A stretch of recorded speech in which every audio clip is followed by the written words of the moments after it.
The first thing I learned after waking up inside a BL novel was that being handsome did not improve your chances of survival. My hand was wrapped around a polished black cane, my pulse was pounding in my ears, and a small boy with silver blonde hair was sitting on the carpet in front of me with tears shining in his wide blue eyes. For one blank second, I thought I had wandered into the world's most expensive family portrait. Then the door slammed open, cold air swept through the room, and Adrian Blackwood walked in looking exactly like the man who had sentenced my character to a horrific ending in Chapter 42. Tall, broad-shouldered, black hair, ice blue eyes. The kind of face romance readers described as devastating, mostly because it looked capable of devastating anyone who annoyed him. His gaze moved from the child to the cane in my hand, and every trace of warmth vanished from the room. "Step away from Oliver," he said. His voice was quiet, which somehow made it worse. I looked down at the cane, then at the boy, then back at the terrifying Duke who was apparently my husband. My husband. Great. I had spent 27 years avoiding complicated relationships, and now I had awakened married to a fictional man who hated me. Somewhere in the back of my mind, memory clicked into place.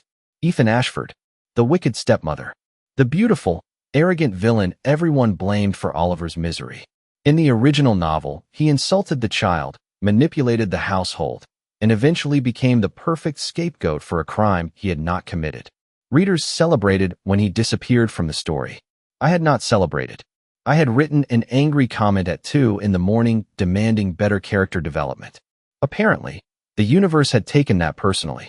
Adrian took one step closer. I said move. My body reacted before my brain could organize a plan. I dropped the cane. It struck the carpet with a soft thud. Oliver flinched anyway, and guilt tightened around my chest. I lowered myself slowly until I was kneeling several feet away from him. "You can give it to your father," I said, keeping my voice gentle. "I will not touch it again." Oliver stared at me, not relieved, not trusting, just confused. Adrian looked confused too, though his version of confusion resembled suspicion wearing an expensive coat. "What game are you playing?" he asked. Honestly, I glanced around the enormous room, at the velvet curtains, the marble fireplace, and the family portraits silently judging me from the walls. I am still trying to figure out the rules. Adrian's expression hardened. Oliver, however, reached for the cane with cautious fingers and pulled it toward himself. That tiny movement felt like the first breath after being underwater. Then red words appeared across the wall behind them, bright as fresh ink. Day 100. The wicked stepmother's ending has been scheduled. I stopped breathing. Adrian followed my stare, but his eyes found only wallpaper. Of course he could not see it. This story had given me a husband who despised me, a child who feared me, and exactly 100 days to change an ending everyone else believed I deserved. The red words remained on the wall for 3 long seconds, then faded as if they had never existed. Adrian was still watching me, waiting for an explanation I could not give without sounding completely unhinged. Oliver clutched the cane to his chest like it was evidence. I stood slowly, careful not to move toward either of them. "I think I need some air," I said. Adrian folded his arms. "You are not leaving this house." That was encouraging. Apparently, my fictional husband had already reached the house arrest stage of our marriage. I smiled weakly. "Then perhaps a window?" He did not smile back. Oliver did, barely. It was so small I almost missed it, but that tiny twitch at the corner of his mouth felt like a victory. An hour later, I was alone in a bedroom larger than my old apartment, pacing across a carpet soft enough to have its own inheritance. I tried the obvious solution first. I wrote a note asking Adrian for a divorce. The moment I finished the sentence, pain tightened across my chest, and the ink vanished from the page. I tried again with gentler wording. "Perhaps we should reconsider our arrangement." The paper caught a sudden draft and flew directly into the fireplace. "Subtle," I muttered. "Very mature." Next, I packed a small bag, climbed down a service staircase, and slipped into the back of a vegetable wagon leaving the estate. I made it nearly half a mile before blinking and finding myself standing beside my own bed with a cabbage under one arm. I stared at it. The cabbage stared back with greater emotional availability than Adrian. By noon, I had tried the garden wall, the laundry cart, and a delivery coach. Every road folded in on itself and returned me to the same room. The story was not merely watching me. It was keeping me exactly where it wanted me. My final attempt was honesty. Adrian found me in the library, surrounded by books and increasingly desperate notes. "I need to tell you something," I said. "I am not the man you think I am." His expression did not change, but he closed the door behind him. "That is the first truthful thing you have said in years." I ignored the sting. This place is part of a novel. I know what is going to happen. The instant I spoke, an invisible pressure closed around my throat. My voice disappeared. I gripped the edge of the desk, fighting for breath. Adrian crossed the room in 2 strides and caught my shoulders. "Ethan." Concern broke through his coldness for one startled second. The pressure released. I inhaled sharply. Adrian looked at the dark marks forming around my wrists, shaped like narrow bands. "Who did this to you?" he asked. I almost laughed. The answer was impossible. The story had done it. Before I could respond, memory struck with perfect, terrible clarity. 3 days from now, Oliver would drink from a poisoned cup. Every servant would swear I prepared it. Every clue would point to me. I looked toward the door, imagining the child with silver blonde hair and frightened blue eyes. 100 days had become 99, and my first real chance to change the ending was already running out. For the next 2 days, I treated every cup in Blackwood Manor like it had personally insulted my family. I followed Oliver to breakfast, lunch, lessons, and afternoon tea with all the subtlety of a nervous guard dog wearing silk slippers. The servants noticed. Adrian noticed. Oliver definitely noticed. On the 3rd morning, he looked up from his oatmeal and asked, "Are you afraid of spoons?" "Only the ambitious ones," I said. His mouth twitched. Progress. Tiny, suspicious progress. I remembered the novel clearly now. Oliver would drink his medicine shortly before noon. He would become ill. Malcolm would discover the empty bottle in my desk, and Adrian would believe I had tried to remove the only obstacle between myself and the Blackwood fortune. It was an efficient plot. It was also insulting. At 11:30, I slipped into the medicine room and found Malcolm standing beside the cabinet with 2 identical glass bottles in his hands. He froze. I froze. For one beautiful second, we both pretended this was normal. Then he slid one bottle into his coat. "Lord Ashford," he said smoothly, "you should not be here." Funny. I was about to say the same thing. His expression changed, not into fear, but calculation. He placed the remaining bottle on the table and stepped toward the side door. I moved to block him, but the room lurched around me. Red letters flashed across my vision. Correction in progress. By the time I steadied myself, Malcolm was gone. Footsteps sounded in the hallway. Of course they did. The story had timing. Terrible, dramatic timing. I grabbed the bottle and hurried toward Oliver's schoolroom. I arrived just as a maid lifted a silver cup to his lips. "Stop." My voice came out sharper than intended. Everyone turned. I crossed the room, took the cup, and smelled something bitter beneath the honey. Oliver stared at me. "Is it bad?" he whispered. "I think someone made a mistake." I kept my voice calm, although my heart was attempting to leave through my ribs. I poured the medicine into a bowl, then gave Oliver clean water and asked him to rinse his mouth. The door opened behind me. Adrian entered, followed by Malcolm. There it was. The exact arrangement from the novel. Ethan beside the child. The suspicious cup. The loyal servant ready to accuse him. Adrian's gaze dropped to my hand. "What did you give him?" "Nothing," I said. Malcolm inhaled with perfect outrage. "Your Grace." I saw Lord Ashford enter the medicine room alone. Adrian crossed the space between us and caught the front of my coat, not roughly, but firmly enough to make my breath stop. "Ethan." His voice was low. "Tell me the truth." Before I could answer, Oliver reached up and wrapped both hands around Adrian's wrist. "He did not hurt me," he said. The room went silent. Oliver swallowed, then looked directly at his father. He made me spit it out. Adrian slowly released my coat. His eyes moved from Oliver to the bowl, then to Malcolm. Something cold and thoughtful replaced the anger in his face. I knelt to pick up the cup after everyone left, but my hands were shaking too badly. It slipped and cracked against the floor. I stared at the pieces, suddenly exhausted. Then red words appeared across the wall. Narrative correction initiated. The words vanished, but the meaning stayed with me. I had changed the story, and the story had noticed. For the rest of the day, Adrian kept Malcolm under supervision while the medicine room was searched. No one found the missing bottle. Naturally, villains in novels never left useful evidence when the plot still needed them. Adrian questioned every servant, then questioned me twice, as though my answers might transform if he stared hard enough. By evening, I escaped to the West Gallery, where Oliver was arranging painted wooden animals along the windowsill. "That horse is facing backward," I said. "He likes the view," Oliver replied. "Fair enough." I sat several feet away and opened a book without reading it. Oliver moved a wooden fox closer to me. It was not trust, exactly, but it felt like an invitation to remain. Then the chandelier above us gave a soft metallic creak. Every nerve in my body went cold. I looked up. One of the ceiling hooks was bending. "Oliver, come here." He glanced at me, confused. The chain slipped another inch. I crossed the distance, pulled him against me, and moved us behind a heavy reading chair just as the chandelier dropped onto the empty carpet with a crash of glass and metal. Oliver buried his face against my coat. I held him until the room stopped echoing. Servants rushed in. Adrian arrived moments later, his expression changing the instant he saw Oliver in. "My arms. Are you hurt?" he asked. Oliver shook his head and pointed at me. Ethan covered me.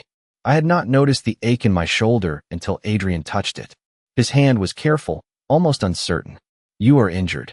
"Bruised," I corrected. My dignity suffered more. He did not appreciate the joke.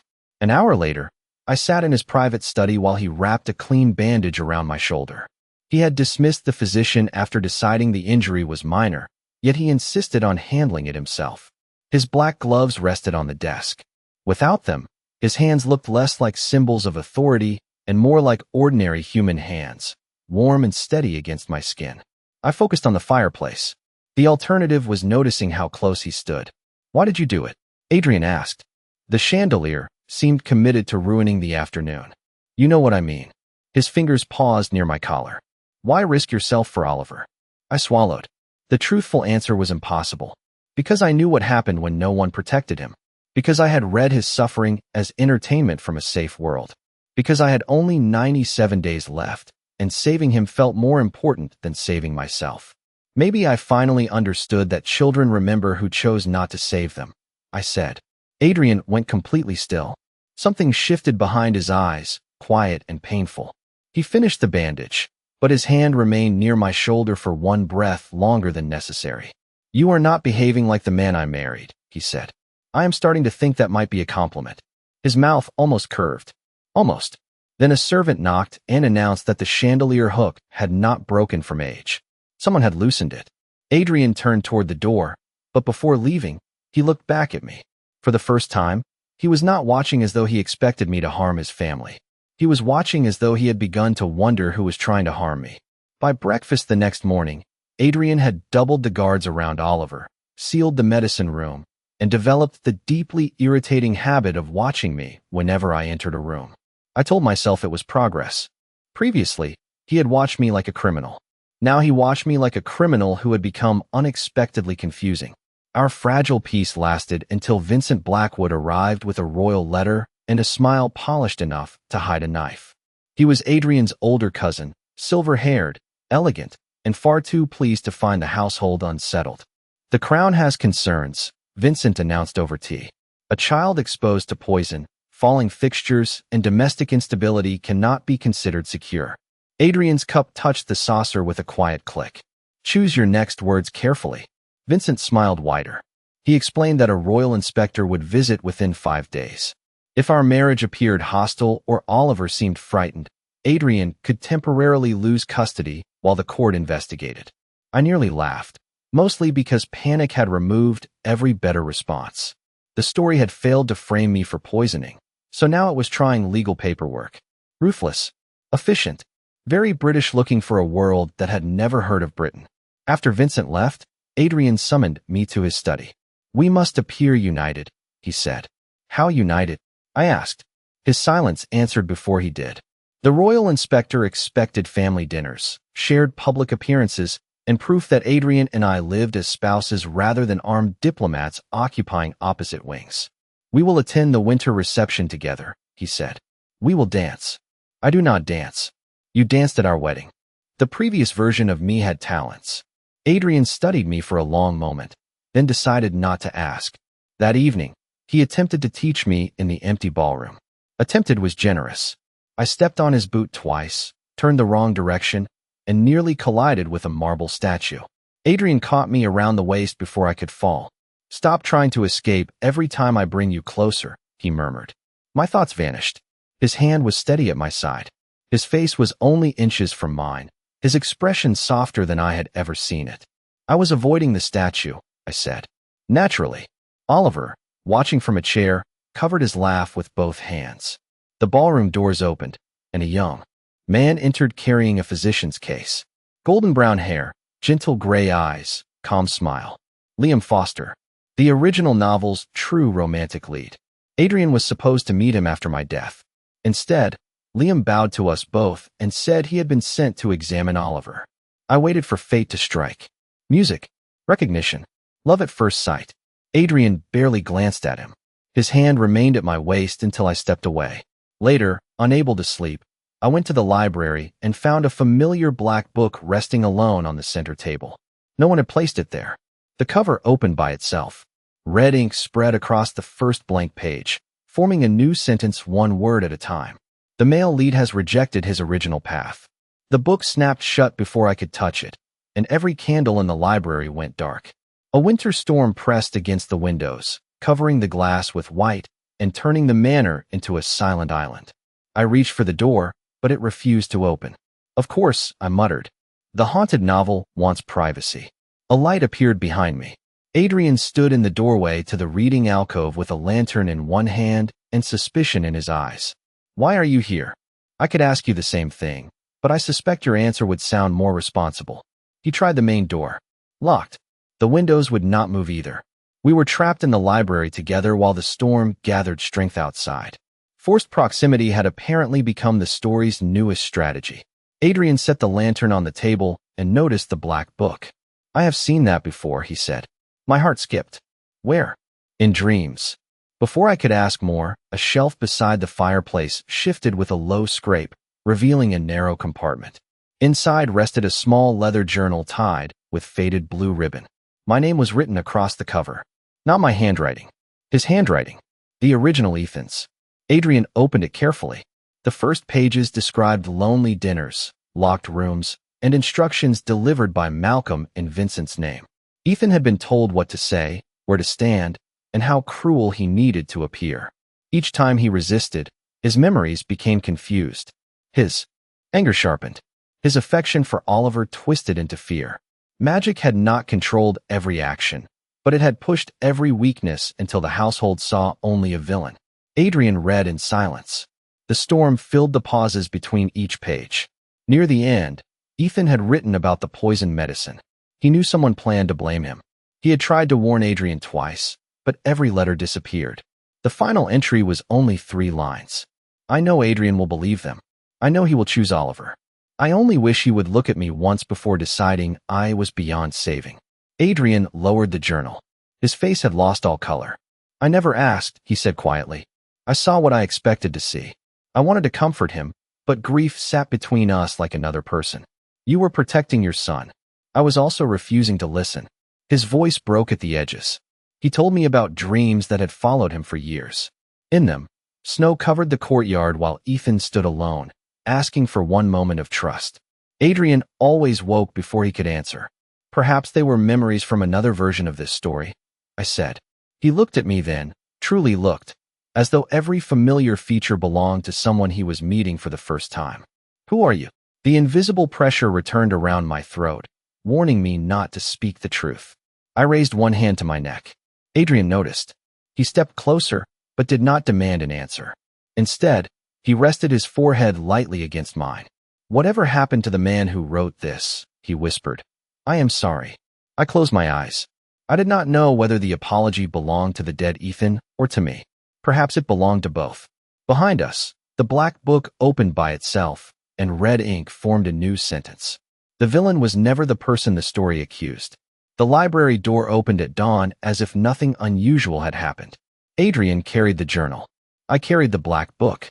Neither of us mentioned how long his forehead had rested against mine, which was convenient because my ability to discuss emotions had apparently remained in my original world. We found Oliver awake in the breakfast room, still wearing his nightclothes and staring at a drawing spread across the table. 3 figures stood beneath a black sky. One was tall and dressed in dark clothing.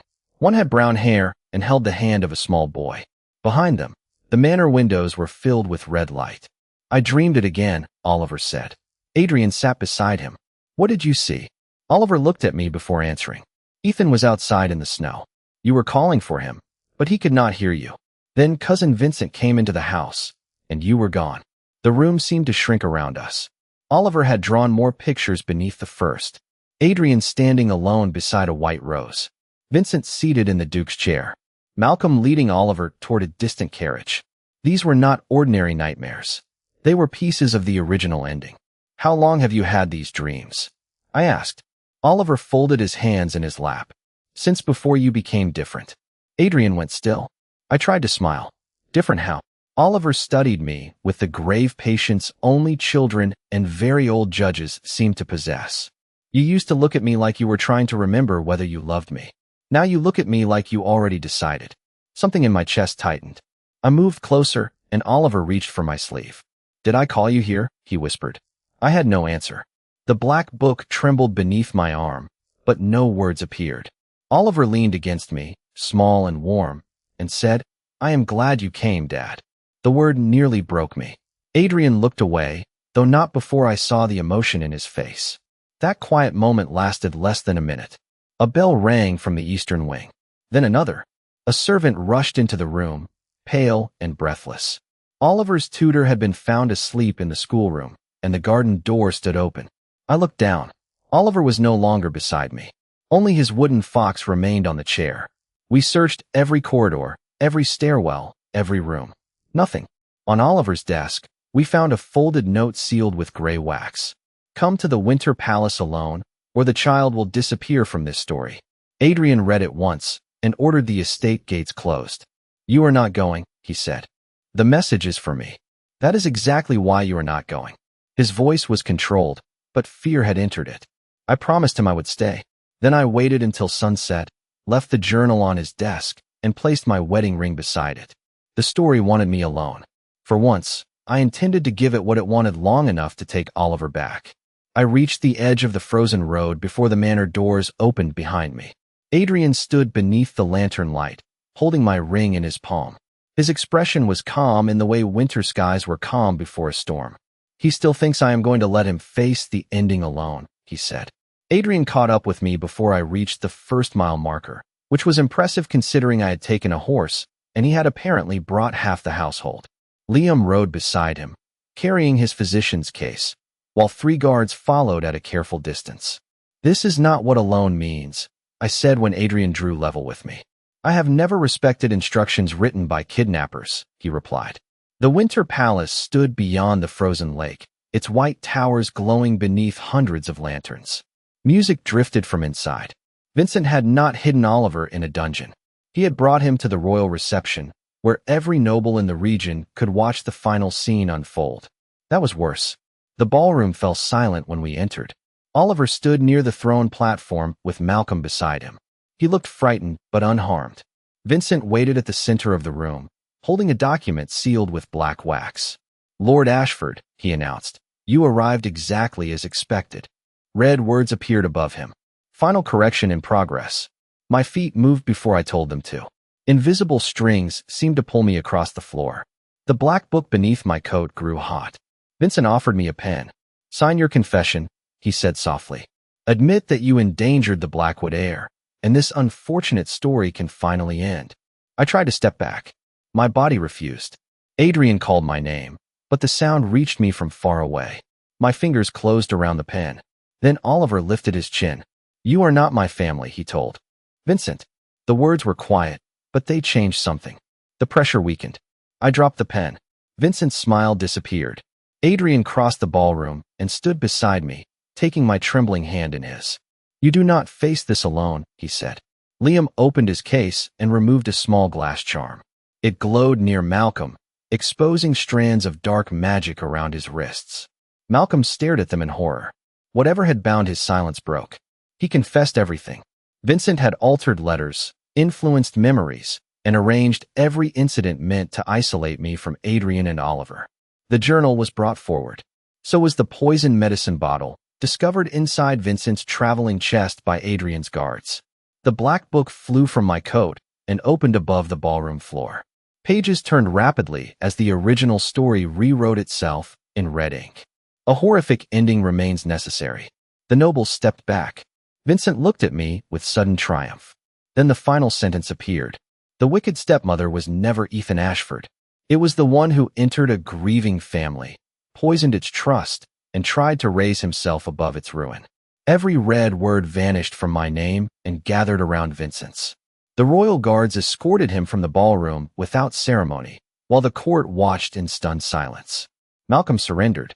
Oliver ran to us, and Adrian caught him with one arm while still holding my hand with the other. I expected relief. Instead, the room began to fade at the edges. A doorway of white light appeared behind the throne. The black book rested at my feet, its final page blank. Adrian looked at the doorway, then at me. "That leads home," I whispered. His fingers tightened around mine, but he did not ask me to stay. He only placed my wedding ring in my palm and said, "Whatever you choose, let it be your choice." The doorway waited in complete silence. Beyond it, I could see the faint outline of my old apartment, the lamp still glowing beside the couch where I had fallen asleep with the novel open on my chest. For one impossible moment, both lives existed in front of me. One was familiar, safe, mine. The other held a quiet boy, gripping Adrian's sleeve, a man who had learned to trust me, and a family that had nearly been erased by someone else's version of the truth. Oliver looked at the light, then at me. He did not ask me to stay. That made it harder. "Will you forget us?" he asked. My throat tightened. I do not think I could. Adrian's face remained calm, but his eyes did not. He had spent so long hiding every feeling behind duty that even now, with the world waiting to take me away, he gave me freedom instead of fear. "You should go if that is where your life is," he said. "And what if my life is here now?" The question left me before I could overthink it. Adrian's breath caught. I looked down at the ring in my palm.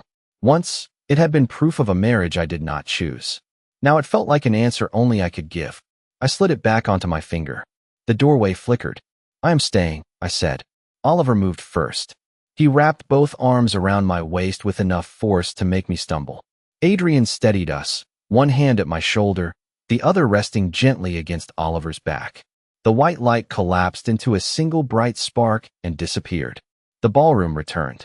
Music began somewhere far behind us, uncertain at first, then warm. Adrian looked at the ring, then at me. "Are you certain?" "No," I said. "But I have made all my worst decisions while feeling completely certain, so this seems promising." His mouth curved into the smile I had nearly earned twice before. This time it stayed. He lifted one hand to my cheek, giving me every chance to move away. I did not. The kiss was brief, gentle, and quiet enough that it belonged only to us. Oliver immediately complained that family reunions should involve less staring and more cake. 3 months later, Blackwood Manor no longer felt like a prison. Liam became Oliver's physician and my closest ally in arguing with Adrian. Malcolm faced a formal trial. Vincent's influence vanished from the court. Every document that called me the wicked stepmother was removed from the estate archives, although Oliver privately declared the phrase dramatic and therefore useful for teasing me. One snowy night, he woke from a nightmare and climbed into our bed without asking. Adrian made room. I pulled the blankets higher around all three of us. On the bedside table, the black book lay open. Every page had been blank since the Winter Palace. Then new words appeared in small, uneven handwriting. "Thank you for coming when I called." I looked at Oliver. He was already asleep between us, one hand curled around mine. The final truth settled over me softly. In another ending, another version of him had been left alone long enough to find a way across worlds. He had not summoned a hero. He had summoned someone who would choose him. Adrian reached for my hand beneath the blanket. Outside, snow covered the road that had once led only toward my ending. By morning, there were no red words on the walls, no countdown, and no author waiting to decide what happened next. For the first time, the story belonged to us.